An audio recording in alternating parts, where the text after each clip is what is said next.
Work on CSX's rail rebuild in the Nolichucky River Gorge is expected to continue till at least September. Meanwhile, commercial whitewater outfitters have not gotten their standard Forest Service permits to access the river this year, and they've learned the Forest Service has told CSX it will not issue those due to CSX's concerns over safety. News Channel 11's Jeff Keeling learned the companies still hope to take people down the gorge this year, but their concern is mounting. We're just weeks away from the standard beginning of whitewater rafting season on the Nolichucky River. But uncertainty over whether Erwin's rafting companies will even be granted permits this year has them wondering whether their very livelihoods might be at stake.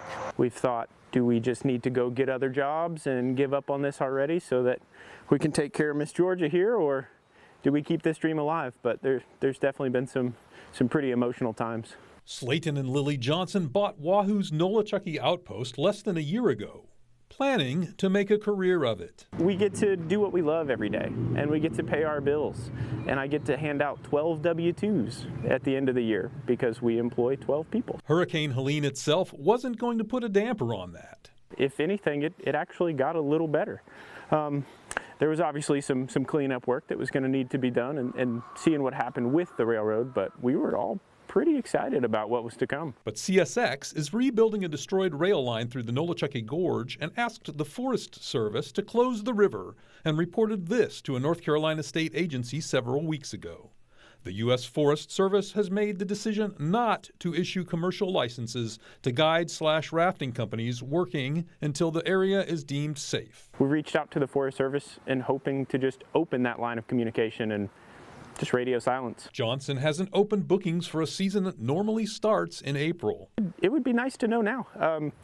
10% of my yearly bookings were booked by this date of last year, and right now I have 0 bookings. Fellow guide Trey Moore said the whitewater community has reached out to the federal government and CSX with what it says is a safe alternative. River rangers. They can be flaggers for the construction site, so we know where we can stop paddlers on the river, dispatch them in an organized way through the construction site so that they're not endangering the construction workers and the construction workers aren't endangering them. Johnson says a solution this year is critical. Financially, our commitments are kind of give us no choice but to be all in and to see it out until the end. But yeah, it would definitely be nice to open up some lines of communication and just work together on something so that we can all stay in business. In Erwin, Jeff Keeling, News Channel 11.